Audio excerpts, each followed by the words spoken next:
Hey clarinet players, Mr. Lenz here. Congratulations on being selected to play clarinet in the 5th grade band. We're excited to have you on board this year. I want to provide this video just as a review on how to put the instrument together and how to hold it. After your first lesson, sometimes it's easy to forget those fundamentals as you're trying to put it together for your first few practices at home.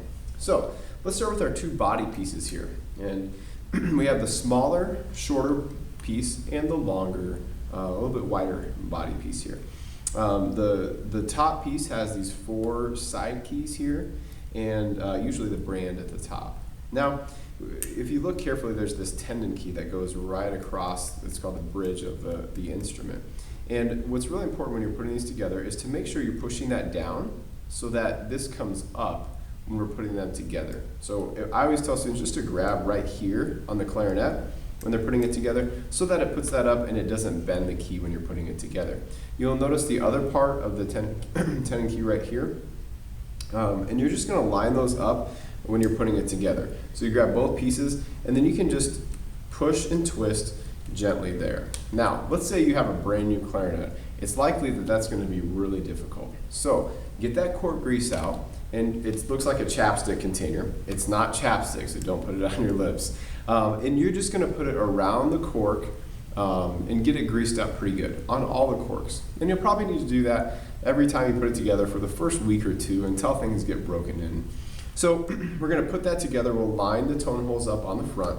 And again, just kind of push and twist together, making sure that we're pushing that down while we do that so we don't bend this bridge key here. So notice that our keys on the front are lined up all the way down, and this side bridge key is lined up as well. Those are the really important things to look for when you're putting the clarinet together. Now the other piece is on the bottom, and this is the bell, and it looks like a bell. So you're just going to do the same thing, put that on the bottom, and if you need to, grease that cork up, and you can just push down on it if you'd like, or just push it on with your hand. The final, or second to last piece you're going to put on is the barrel. There's a smaller end and a bigger end. You'll know you get it wrong if it doesn't go on. That's the smaller end. The bigger end, looks like that, is just going to slide right on there. Again, use that cork grease if you need it. And the final piece is our mouthpiece here. So we have our mouthpiece in the ligature, and that's going to go right in the top. And again, we can just press that in there. Your clarinet should look like this, and the hole, the opening in the mouthpiece, should line up with the thumb key here and the thumb hole on the back. So notice the front looks like this with the holes lined up, and the back looks like this with the mouthpiece lined up with the thumb piece there.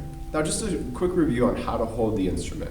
So your left hand is the one that makes an L when you hold it up in the air. That one goes on top. And what you're going to do is you're going to start by putting your thumb on that thumb hole there. And then on the front of the clarinet, you're going to find the 3 open holes, and you're going to put your 3 first fingers on there. 1, 2, 3. So it's important to have your thumb at this sort of angle here so that your fingers can be straight across on the front. What happens if that's not that way, it can make our fingers at a weird angle like this. So we want to make sure that our fingers are straight across so that they can cover those holes evenly so we don't get any leaks and squeaks. For your right hand, here's an important part about this thumb rest. Right where the skin meets your fingernail, that's what's going to be right underneath the thumb rest.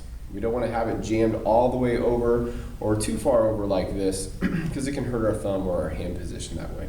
So the thumb rest is going to go right there, right where the skin meets the fingernail on your thumb. Okay? And then, you guessed it, your fingers are going to go on the bottom 3 holes, 1, 2, 3.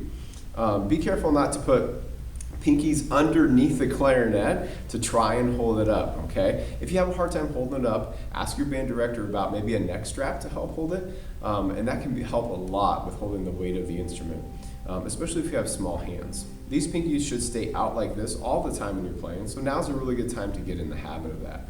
When you're playing, I always tell students if you draw a line between your knees, that's about where the bell of the instrument should be. So it shouldn't be right up against your body, it shouldn't be straight out, it should just be right in line with your knees there. So it should look like this when you're playing.